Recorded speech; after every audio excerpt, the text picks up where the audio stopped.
Mike, what's the mood like? Nerves, excitement, tension, focus, a bit of everything? Well, yeah, probably a bit of everything really, but for me, excitement. Boys are looking forward to it. I think the hardest thing is at the minute is really trying to enjoy the preparation because everyone's chomping at the bit and they want it here now. But yeah, we boys are in good spirits and we feel we're ready for the challenge and yeah, really fortunate to be in an occasion and have this opportunity.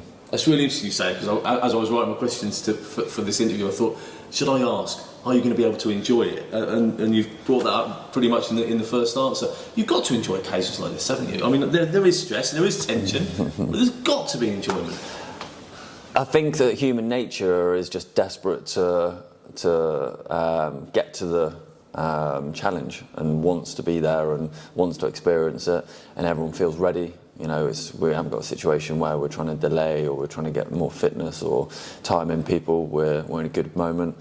And yeah, of course, you've got to come back to the present. And I think that's the nature of life. You've always got to see what's in front of you. And we're in an industry and a sport where it's always the next thing and you're never good enough and you've always got to push. And even if you win, you've got to win the next game and the next game. And then there's another season starts. It's relentless. But yeah, it's good to just pause, enjoy what we're doing, where we are, and look forward to the challenge to come. Do you approach? This is kind of one of the obvious questions when you're talking about the players. Do you approach it any differently? And obviously, when you're training, when you're talking, it's another football match, and I get that. But over 2 legs, is there any change from your approach?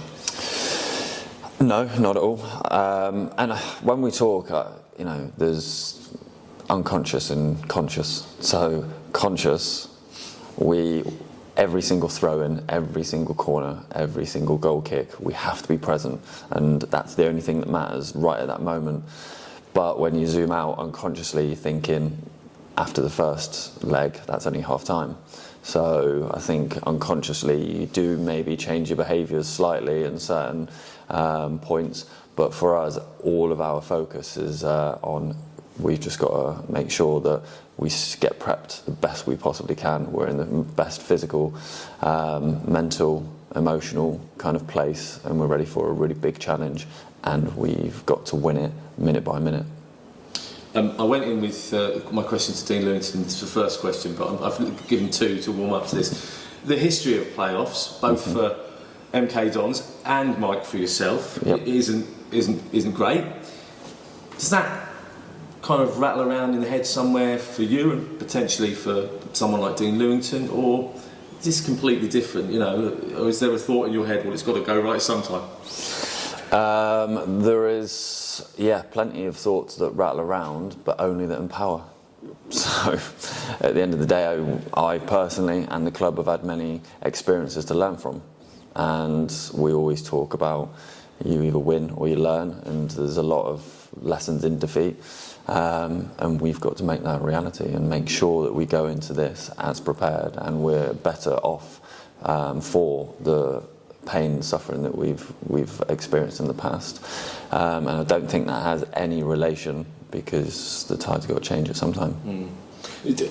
You and your coaching staff, there's obviously the football to take care of, but on occasions like this, cup finals or big cup games or whatever, you'll notice that there are certain players that are maybe just acting a little bit different to the way they would, because this is different. Yeah. It is. Yeah. Is that part of your job as well? Just to keep an eye, any nerves, anyone just kind of letting their head wander a little bit or not quite with it? I think that's the biggest part of the job. To be honest, I think seeing changes in behaviour. And it does happen. Again, it does happen. They just. I've always find that amazing that something like that can just kind of change somebody who's done this week in, week out. But like you said, we're human. 100%, yeah. So on a blank canvas, if you look at the most successful people in the world, they're kind of the most mechanical, methodical, emotionless people, and when you look at the top levels, it's regardless, they're very process driven in everything they do, and then when emotion comes, they use it to serve them and to really funnel it and channel it into it. But you can still see at the top levels, you know, it's what would the game be if we were just watching AI running around and a bunch of robots. We are emotional beings, and we enjoy seeing emotion, and you're seeing the managers, you know, animated and getting frustrated, and arguments and blow-ups and things, you know, that's part of the nature because it's so emotive and we all want to win. So of course it funnels down, and when we've got a big game and it's not just the standard, managers will sit here and be like, no, it's just another game, we're just getting the same prep. But of course there's many more layers to it.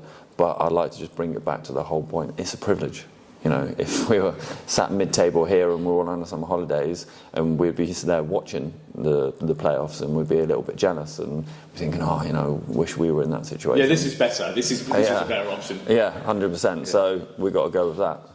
Great buzz around the club and the city as well from this, and you know, my mind goes back to 16 years ago when MK Dons got to the Johnson's Paint Trophy final at the time, and that was the last time they went to Wembley. And I was just thinking that in 16 years, that's quite a few people that have never experienced it the first time around, the younger MK Dons fans. And it's created this great buzz, you know, queues for the tickets and the away tickets at Crawley and whatnot. And you're right at the centre of that. That must be, as you say, an honour.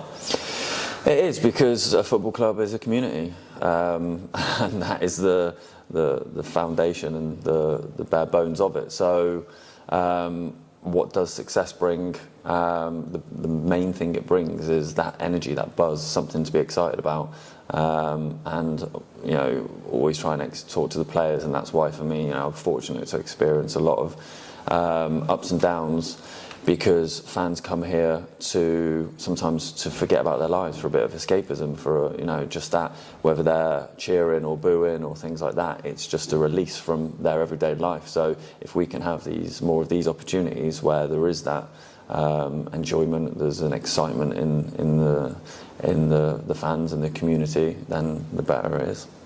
How's the squad looking? Any issues to go into these two legs, or certainly for this first game? No, really healthy. Yeah. Obviously, it can always be better. We can, you know, we've still got a couple of injuries and things, but no, really pleased, and we're in a very, very good place. And just on Crawley, was there any part of you that cared at all who you played in the semi-finals? And you know, was Crawley a better option than, you know, Doncaster or Barrow or whoever? Did it make any difference to you? I mean, yeah, we've got our past experiences, but yeah, funnily enough, I was just thinking about it the other night, and we've had a situation where against Crewe we had a performance and a result that was very, very good. Against Crawley, I thought the performance wasn't what we would have wanted. I think we got away with a lot of things that night, right, but the result was. And then Doncaster, we didn't get the performance or the result. So, you know, the three possibilities and that are in the playoffs, we've had different experiences against. But what do we draw from that? The fact that there's three good teams, four including ourselves, and we'll all back ourselves on any given day to win the game.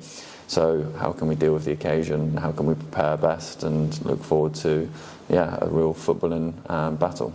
Thanks, Mike. Lovely. Cheers.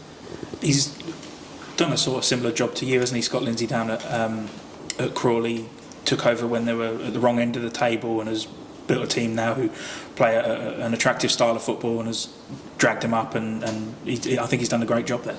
Yeah, he has, certainly has. And when he came here, speaking after, you could see the enjoyment he gets from being on the field and coaching. That's his real passion, and it's been brilliant. And when we watch them back, they've had some extremely good results, and obviously Mansfield, they were excellent against them, and they've proven on any given day they can beat anybody, and then over a course of a season consistently they are where they are because they deserve it. And so for me it's exciting. It's going to be a battle in many different areas, and we're just looking at how best we can focus on ourselves, really. And two attractive styles of play as well. It could lead to some exciting games. It could, yeah. Probably for the neutral, I would have thought there'd be hearts and mouths in certain points of these games. But I think his messaging over the course of the season, from what I've heard, is similar to ours. As we won't change. We'll look at elements and things that we believe we can adapt and adopt, and to really expose opposition's weaknesses, but in terms of the way we see the game of football, we're not going to change. So yeah, it'll be exciting.